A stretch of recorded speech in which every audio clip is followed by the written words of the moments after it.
Good morning. Welcome to May. Welcome to May Day. Welcome to Adult Forum. This is sore leg day because we were all at the Susan Komen 5K yesterday.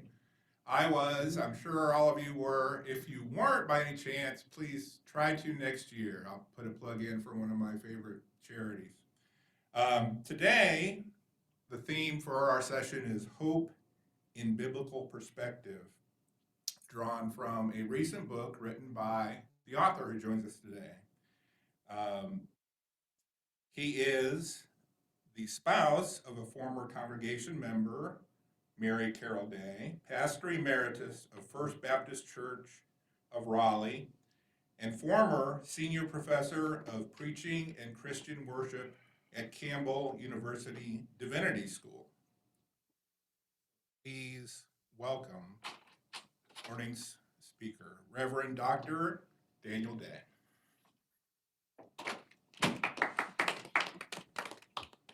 I've never had that happen before in my life. So thank you With that, with that. Okay. Thank you, Carl. Thank you very much. It is fun to be back in this room and fun to be a part of this learning endeavor once again. Though as I see your faces, I think it's a younger crowd than when last I was here, but I have not aged at all. So it is great to be back with you today. Hope. Some of you may have, with me this morning, got onto a New York Times news feed, and today in their news feed, they have an opening story about day-to-day life among the Ukrainian people. As I read it, munching my bacon this morning, I was struck by this comment.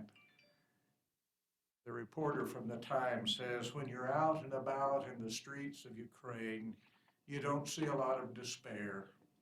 Everyone's so stoic, even in the midst of all the bombing. And then the interviewer of this reporter says, they really seem focused. And he replies, nobody's really talking about anything else. At one point, I was at this volunteer distribution center at an ice rink. A local official was overseeing it. He's a fan of American football, and he asked me how to get tickets for the Super Bowl. He's turning 50 next year. That was the first conversation I had in the year and a half I have been here with someone making plans, and he was making big plans. Hope. Would you join with me as we ask the Lord's presence with us?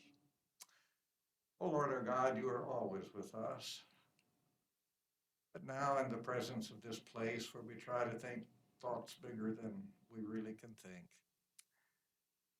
make us receptive to your thoughts, might live lives that are bigger than what we imagine. Through Christ our Lord, we ask it.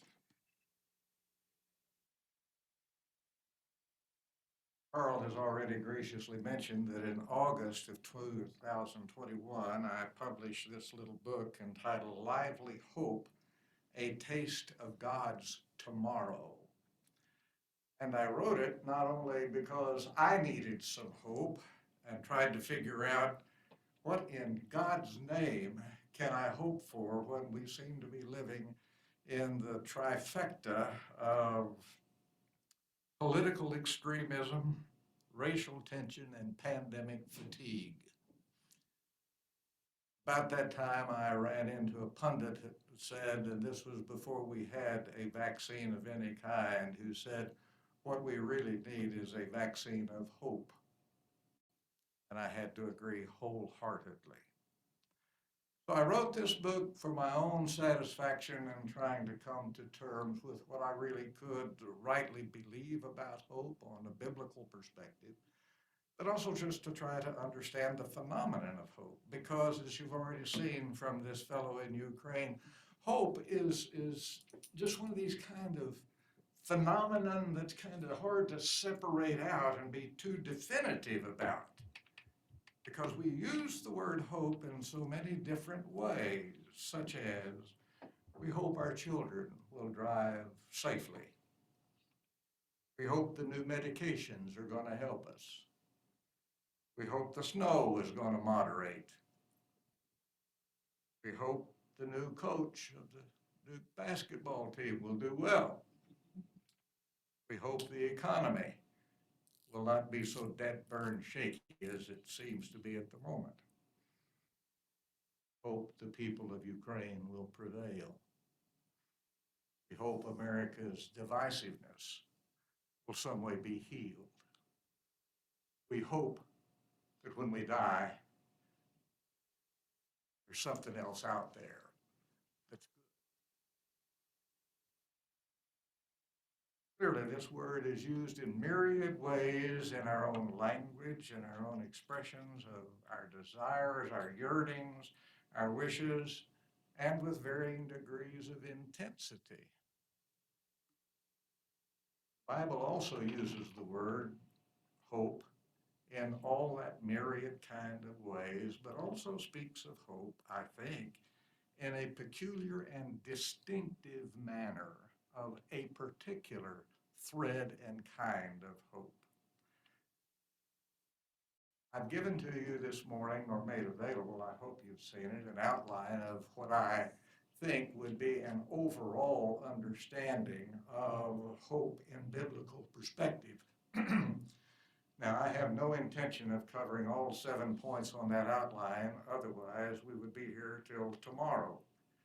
I realize I have limited time and you have limited bladders, so we're just not going to try to do anything other than maybe cover the first 2 or 3 points of this. But I wanted you to have an outline of what my own studies would say. If we were really going to cover the subject of hope in biblical perspective, you'd pretty well be obliged to cover that full range of issues. So, with that said, let's hope we can get through at least some of it here in the next few minutes. Point number 1 on the outline is just to try to come to terms with what we're talking about here. I've already alluded to the elusiveness of the terminology, but let's take one basic confusion and try to address it first. And that would be the synonym variety of hope and optimism. We often use these terms synonymously, but in biblical perspective, they really aren't. Optimism is wrong or evil just because I'm saying it's not the real deal biblically. I'm saying that it's just different. There is a difference. A difference, number 1, in time perspective. In the biblical perspective, hope has something to do with the long view, the long haul. Optimism is more short term. Optimism is the sort of thing of looking at emerging trends and kind of, it's the half empty, glass half empty, half full scenario, and it's always choosing the half full part of it. Optimism, that cheery attitude that we all want, that could be a matter of genetic structure or DNA. That could be the matter that you had a good taco for lunch. It could be the fact that your wife was happy or your husband was happy when you left the house this morning. Optimism is just pretty bubbly. Hope, in biblical perspective, has a whole lot more gravitas to it. Hope operates for the long haul, knowing that before you get to the end of the road, there could be some hellish things that just blow optimism right out of the saddle. After I got this book published, I ran into a beautiful little publication at St. Francis Prayer Center. I think it's the Franciscan thing up here. And if you've not been there, folks, you need to go. That is just a lovely facility. book was entitled Beautiful Hope. And I thought, I wish I'd thought of that title, but I didn't. So I just read the book. And in it was an article written by a fellow named Mike Schmidt, Father Schmidt, as I believe it is. And he said, there's nothing wrong with optimism other than the fact that when you really need it, it's no longer there.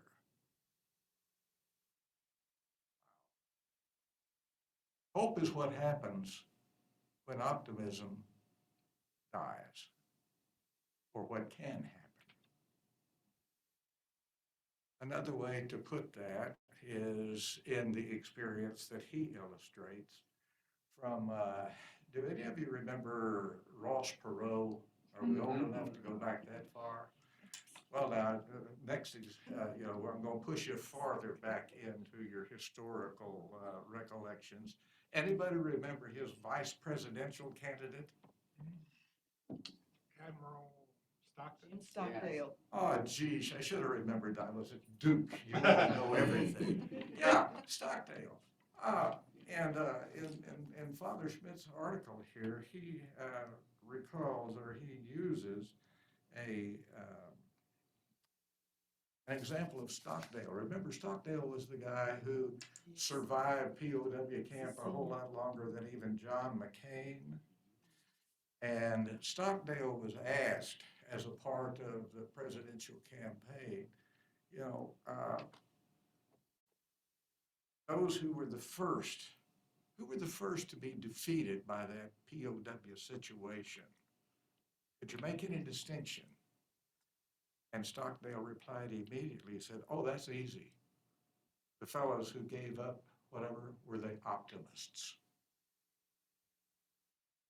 They were the ones who said, we're going to be out of here by Christmas. And Christmas would come and Christmas would go. Then they'd say, we're going to be out of here by Easter. And Easter would come and Easter would go. And then Thanksgiving. And then it would be Christmas again. And then they died of a broken heart. He says, I always was living for the long haul. That's what I'm trying to get at when I'm talking about the difference between optimism and I think that bears itself out in the biblical witness. Try this on as a definition then, my own cobbled up definition of what hope is in biblical perspective. This other critter. Hope is our confidence in the steadfast love of God to hold and sustain us through life and to receive us in death, just as God did for our Lord Jesus. And because we believe God raised him from the dead, our hope is that through his resurrection, we and all creation are now being and one day will be raised fully to new life. Can you see how that just radicalizes everything?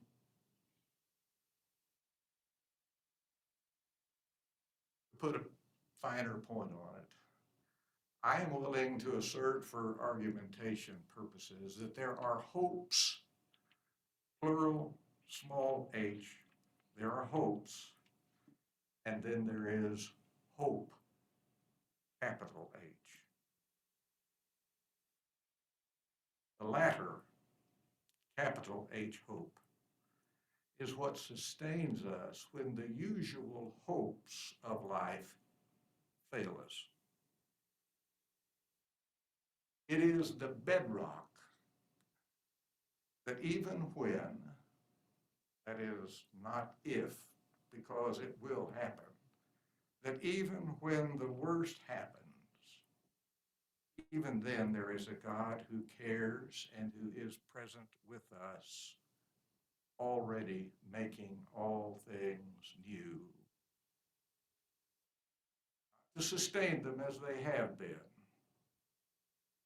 already making all things new, even in the midst of the decay and the destruction and the grief and the loss. That's this crazy dynamic of hope. Hope is what rescues us when the little hopes evaporate. Hope is what holds us and helps us go on when there's nothing left to hope for. I think that is the dramatic and beautiful, radical understanding of hope in a biblical perspective. So, hope, therefore, is not a little splash in the shallow end of the pool. No. Hope is what waits for us in the deep water, down in the diving end of the pool. Hope is what waits for us out there when we really don't have any more strength to swim or to tread, not really sure we can even float. Put that in biblical perspective. I ought to have a Bible here since I'm talking about biblical.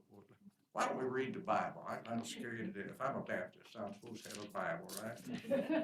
And what's more, I brought a big, fat, black one just to really scare the bejesus out of you, all right? Psalm 130, you know it, but just listen to it again through the perspective of the stuff I've been throwing at you. Out of the depths I cry to you, O Lord. Lord, hear my voice. Let your ears be attentive to the voice of my supplications. For if you, O Lord, should mark iniquities, Lord, who could stand? But there is forgiveness with you, so that you may be revered. I wait for the Lord. My soul waits, and in his word I hope. Soul waits for the Lord more than those who watch for the morning, more than those who watch for the morning. O Israel, hope in the Lord. For with the Lord there is steadfast love, and with him is great power to redeem. It is he who will redeem Israel from all its iniquities. That puts hope in the deep waters. And two, I need at this point to insert my profound appreciation for worship in Duke Chapel back when I was able to be here regularly, for introducing to me, I'm going to go get it. No, I can't look it up.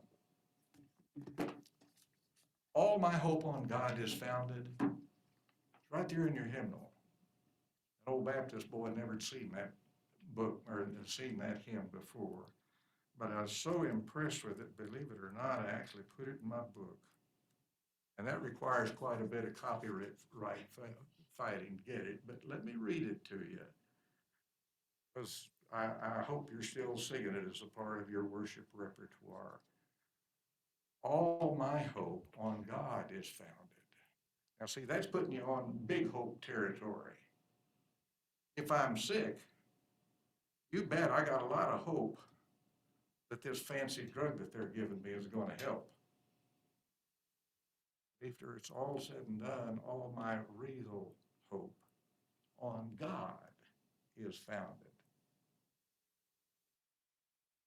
Who does still my trust renew, safe through change and chance, God guides me, ever faithful, ever true.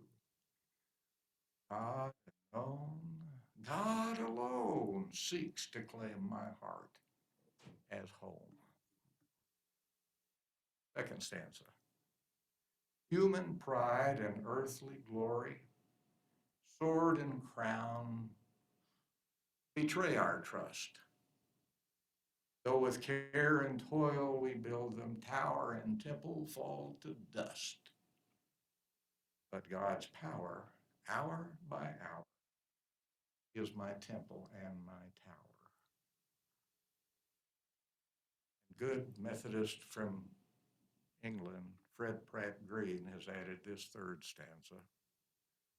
But in every time and season, out of love's abundant store, God sustains the whole creation, fount of life forevermore.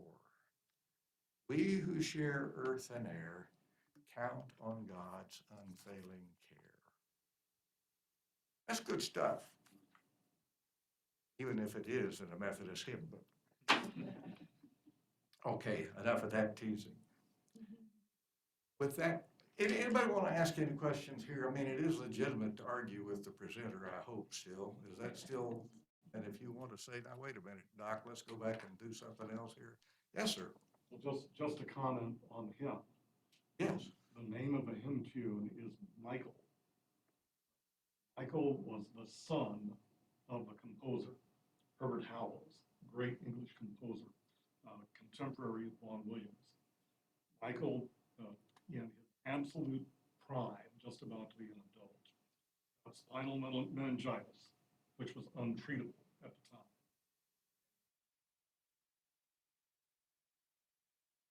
As one of his ways of coming to grips with that, Herbert Howells wrote the hymn tune Michael.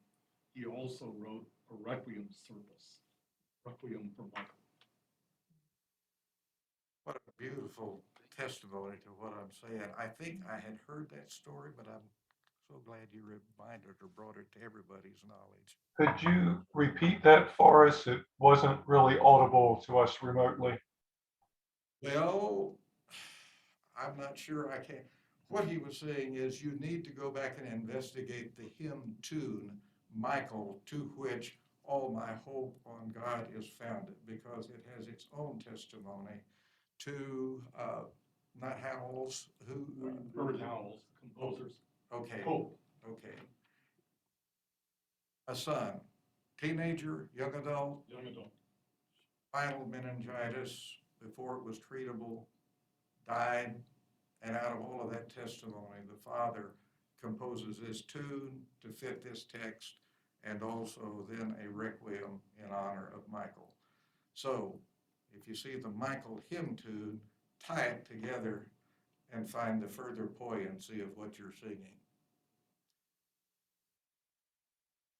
Well, now that we've had the invitation hymn, I feel like we need to pass the plate. But anyway, let's go on here. In that third stanza, Fred Pratt Green is picking up creation. And that's where I'd like to go back and talk about the second point on our outline when I talk about the components of hope, because I have pretty well thrown this thing already into a resurrection perspective. But what I want to show you is if indeed we've got little hopes and big hope is resurrection type stuff and everything that clusters about that. But right here in the guts of creation itself, I think you find the first component of little hope and hopes. And that too is a gift of God. The whole shebang is from a God who cares about the little human clay creature. Okay? Just go to something as basic as Genesis 1 and 2 and 3 and 4 and 5, 6, 7, 8. I'm going to throw some Bible at you real quick. Put on your seatbelt, all right? Genesis 1:5. You ever notice that little phrase where it talks about when God created the whole thing and there was evening and there was morning the first day? Okay, now those of us who know anything about Jewish calendar, we know that their day starts at sunset. Now, whether, this is a matter of chicken versus egg, which came first? Expression, Genesis 1, and there was evening, and there was morning, first day. Things really begin, only when it's getting dark.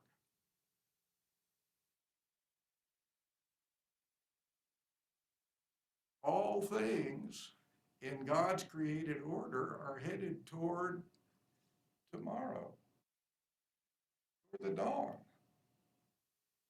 That's the cycle of life.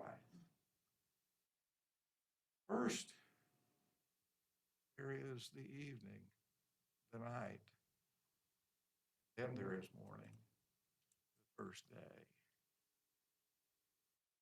I'm just devotionalizing out the wazoo here, friends, but I want to say there is at least spiritual truth in that. And I suspect that's why the Hebrews wrote it the way they wrote it, because they had found so often in their own, well, nobody was around in creation. I mean, it wasn't as though somebody was sitting here with a video camera, getting the whole thing down. Why don't you let even the creation testify to a God who gives tomorrows? Everything is pushing.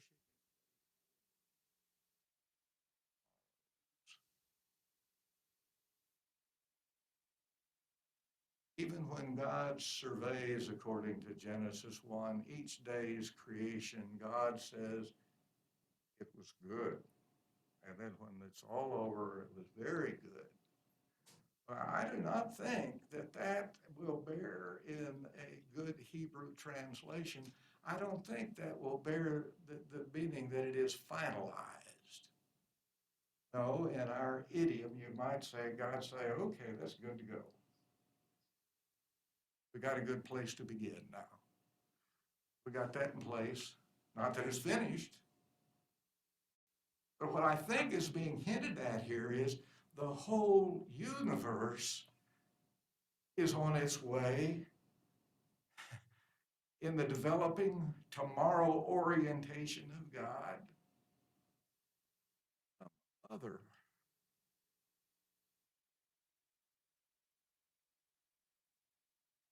That's the kind of a hope for the whole created order that's built right into the fabric of how it was started. So when little Annie or little orphan says, tomorrow, tomorrow, the sun will come up tomorrow, well, she's saying that because it always has. In the faithfulness of God, there's always tomorrow. And it gives Annie just or smack that kid by the time the show's over with. She just got it so all together, like I wish I did. Okay. The hope-giving character of God, it seems to me, is revealed in the very act of creation as it is, and the facts of creation as it is poetically, mythologically, however you want to come at those early chapters of Genesis. There is a kind of assumptive background. And two, there is the fact that in those chapters, God speaks a promise. A word of promise even to Adam and Eve after they have disobeyed and obviously proved their unworthiness of anything more from God. And God says, you shall bring forth children. Oh, really? That's tomorrow. That's a future. Speaks of all the days of your life. Going to end with what you've just done. Even when Cain murders his brother, even that's not enough to end the show, for he receives a mark to prolong his life and to give even to a murderer tomorrow. Even after the flood, there is that promise. As long as the earth endures, seed time and harvest, cold and heat, summer and winter, day and night shall not cease. This show is going to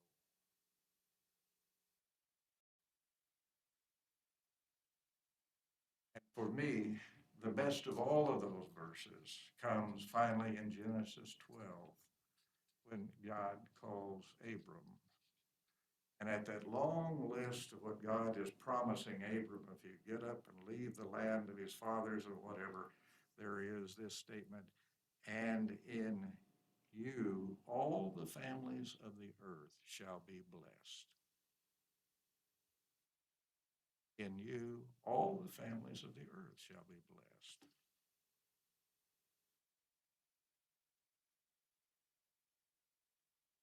That is and here I'm going to read from,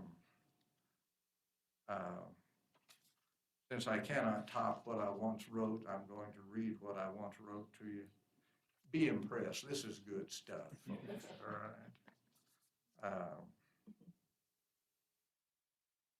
Well, I thought it was good stuff. Read to you. I got it marked wrong. But to me, what that means when God starts talking about all the families of the earth, whatever, what is involved there is the fact that God is saying there is a holy presence that is hovering over this whole human story. And I am not going to be an aloof observer, a powerless bystander. I'm going to be intimately involved in this thing called human history that I've got going. And I am going to be working for the blessing of all humankind. Bingo. Take that in. That's Genesis 12. You haven't even got to the New Testament yet. But you've got a God who is laying bare, I am going to be around. I think when I hear somebody who really sings well, got the whole world in his hands, I'm hearing echoes of Genesis 12. I would suggest to you that this is the kind of stuff that when all of the bad stuff happens,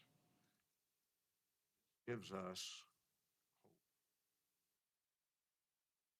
hope with a capital H. And I do hope that if you want to interrupt at any point, you feel free to do so. We've already had one great one. Anybody else? Going, gone. I'm back to the trance, okay? Now, of course, when it comes to the New Testament, all of these hopes find even greater basis. Coming of Jesus, in the death, especially in the resurrection of Jesus. I don't have time this morning. I'm going to assume you all know at least that story and got that pretty well in mind, so I don't need to run through all of that. Just to remind you that without the resurrection, we are sunk ducks. I do not begin to pretend to know what I'm talking about when I say the resurrection. But I do believe that something happened on that Sunday morning, revolutionized what this world is all about, and changed the landscape and the terrain and the planetary future. And if you want to talk about that later, we will some other time. I just said something there I'm not sure I know how to explain, but anyway. What I think is important for me at this point is to say hope is based on God's created order. That is the foundation for our little hopes. I live in a world, this is my Father's world. I'm operating in the world of hymns here this morning, obviously you can tell. With that assertion, I can dare to entertain little hopes. With the assertion that there is a God who is intimately involved and working for the blessing of all humankind, I can begin to get a window toward capital H hope that is really set alive and blazing with the resurrection of Jesus Christ. Okay? That's kind of the terrain I've offered. And all of that I want to encapsulate in the terminology of promise. That all of this creates a land of promise and futurity for us to be living our lives. And this is the context of our lives.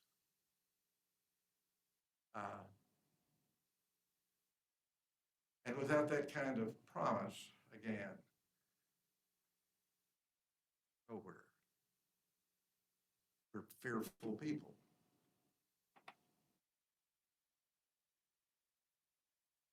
But let's just break that down for a moment. When I start talking about promise, and some of this, if you are theological students, you need to go get Jürgen Moltmann's classic book of the 1980s, Theology of Hope, and he goes to town on this category of promise. All I'm trying to do is break this down in horsey and ducky language that I can understand.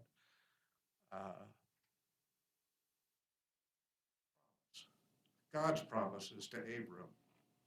God's promises with every dawn. God's promises through Jesus Christ. That's where my hope is built. But that's not the only thing.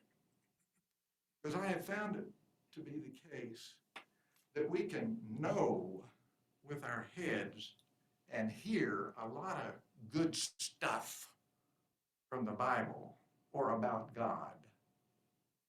And it just, okay. It can mean no more than Goldilocks and the Three Bears. It can be simply information. So promises alone, seeing the dawn come up, can simply be a witness to the fact that we live in an orderly universe and the great intellect has designed it so. I'm reading a lot of stuff into this, right?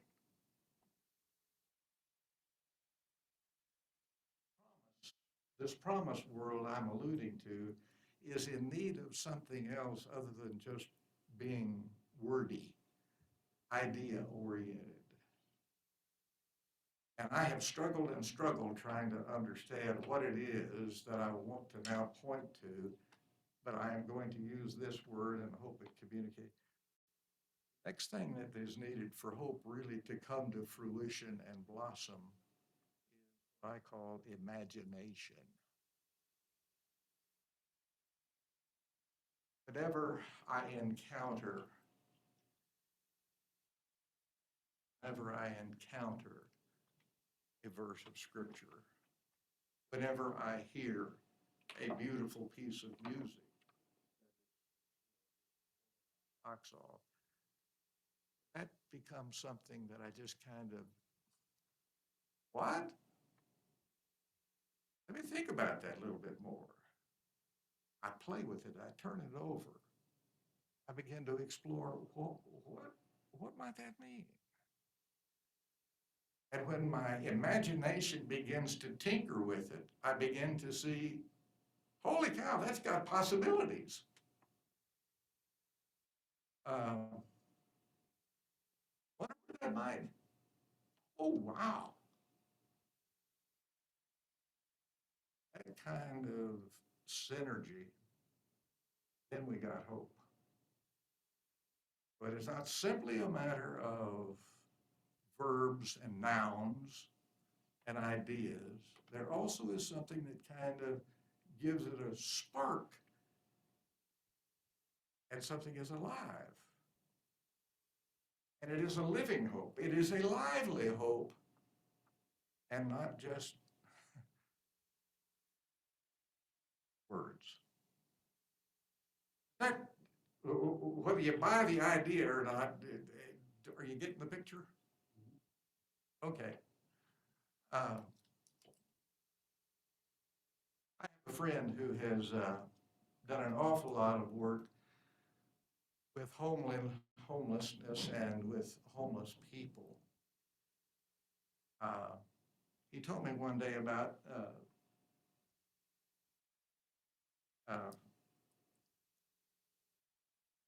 entering into a contract with a single mother with 2 kids.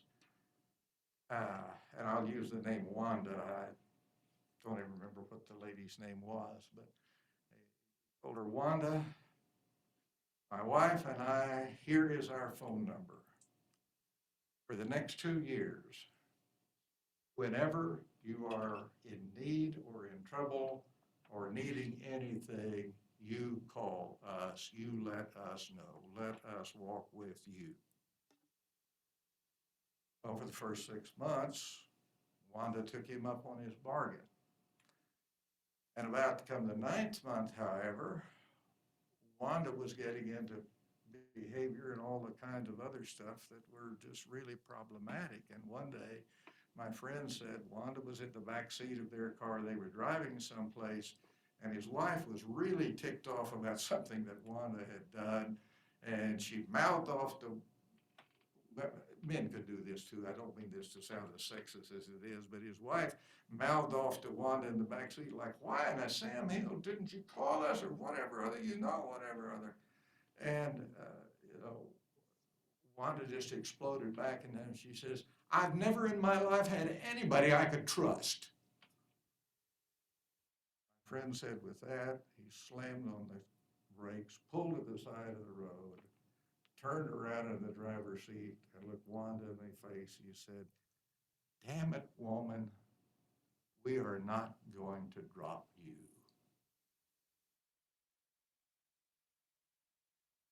And with that little conversation, my friend came to understand that all of the struggles that he'd been having working with, quote, the homeless, was because he was expecting them to have hope. If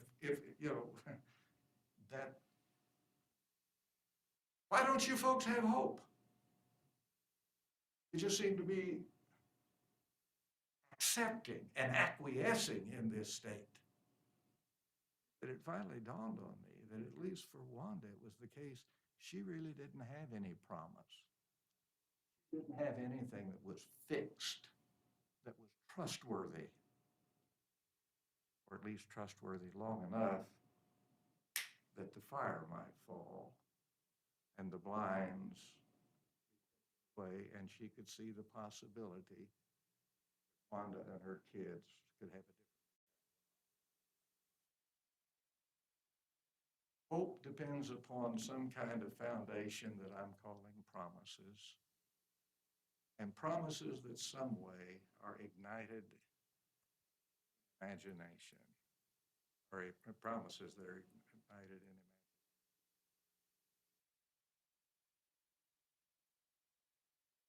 I don't know how else to explain that.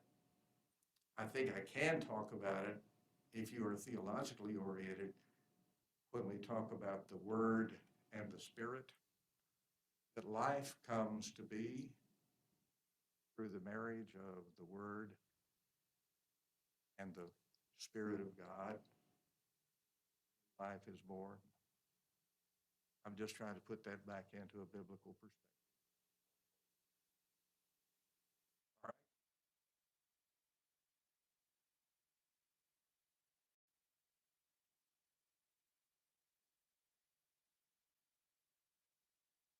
Carl, help me. I'm looking at 10:30. Is this when I need to quit? You do not need to quit at any certain time. We can open it up to questions at a certain time or as we go along, as you have been doing. We go to 10:45, and if we go a few minutes over, that's fine as well. I'm going to press, my wife is shaking her head vigorously, no. Mary Carol, you are my chief friend and advocate, whatever. Are we ready to quit? Now, such signals. I want to do one other little component here, and if you're following that outline real closely, it's going to be the 4th one, the practice and posture of hope. With the coming of Jesus, and here I'm going to have to use some different kind of, and with the resurrection. Oh, Lordy, I don't know how to get into this without taking way too long. Let me put it this way. Ernest Campbell was a good Presbyterian pastor I admired greatly. For a while, he was the pastor of Riverside Church in New York City. And in a sermon that he preached back during the roaring days of the 1980s, I look back at that now and think, gee whiz, that was such an idyllic time. But anyway, he came up with a British pastor friend of his who had a marmalade cat that he named Apocaradakia. Now, the orange marmalade of the cat, the fact that it was a cat, you look at its color, and you could get hold of the marmalade part of it because that fit. But this Apocaradakia, you could only understand if you happen to know that that is a word in the Greek New Testament that is used when Paul talks about the whole creation is straining for and looking for the new creation. That's the word, apocaradakia. You'll be tested on this later. You really need to take that down, okay? But this British cleric had named his marmalade cat such an ungainly, I'm dying to know whether or not he really used that whole name every time he wanted to say, come to the kibble. But he named the cat that because the cat had this crazy way of walking about the room with his neck fully extended, looking around just to see if anything was happening that he hadn't yet figured out or knew what was happening. And the British cleric said, that's the picture of what it is to be a hoper.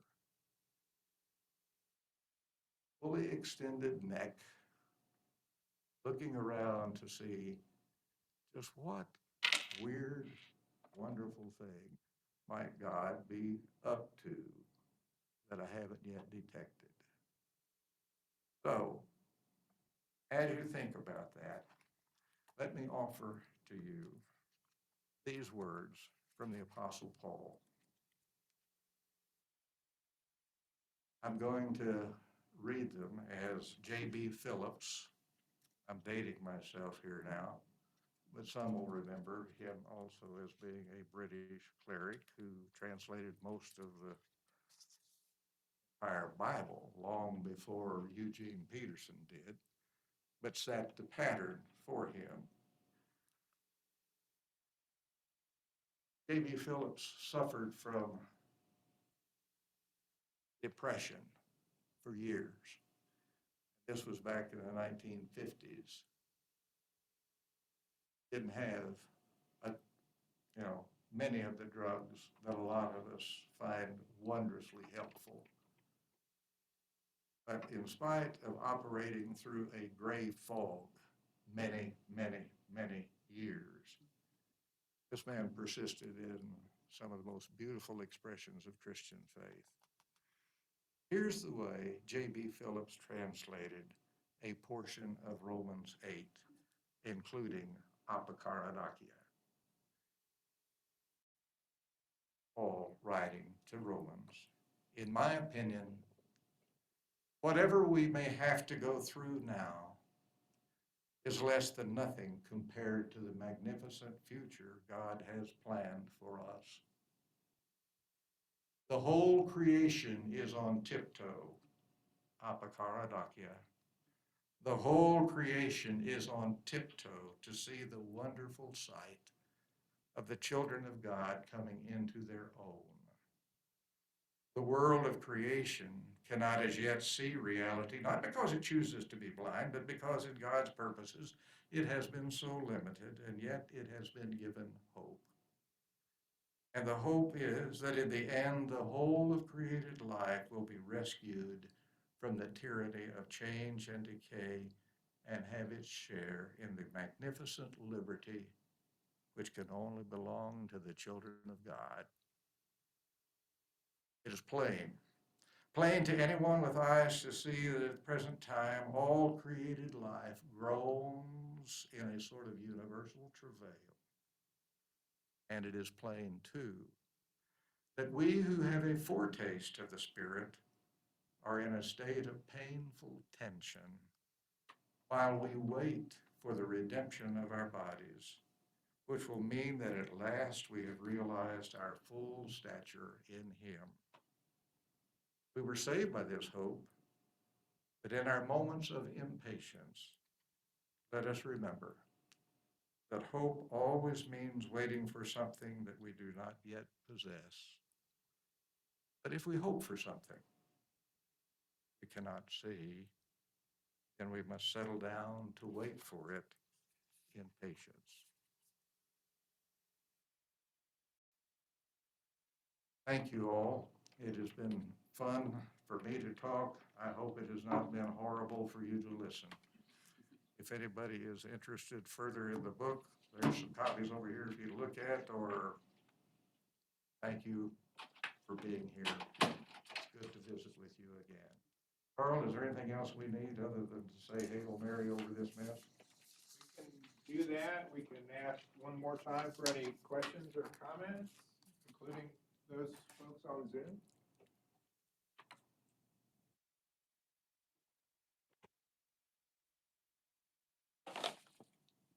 I could only say that I wish we had time to get into how we can work out of this personal hope that I have dealt with mainly into the broader realm of political, historical realities, so it is not always just the inward spirit. I began with Ukraine, hearted, but if we're not talking about Ukraine, this can be a selfish sort of thing that I've been talking about this morning. So know that I think that part is part of the picture too. We just didn't cover it. Thank you very much, Carl. Thank you. Thank you, thank you, thank you. Thank you very much. Next week, we will not meet. It is graduation here at Duke, and it is Mother's Day, so celebrate both of those things. And 2 weeks from today, which is May 15th, we will gather again with a presentation from congregation member Tom Link. Any other questions or comments or anything else? Carl, you might mention the retreat. Yes, the retreat. Help me out with that, Christian. That's that weekend also. No, Yeah, May the weekend 14th. after the Mother's Day. 14th. May 14th, Saturday, May 14th, a congregation retreat at Hope Center, Hope Center Conference Center in Chapel Hill. Yes. Please join us for that, and you can find all kinds of information on that in the emails that go out weekly, and as well as the website. All right. Thank you for joining us, and we will see you again in 2 weeks. If you can't start your Sunday without Adult Forum, we are on YouTube for what could be called reruns, I guess. And this would be a good one to watch again, as well as so many others. Thank you.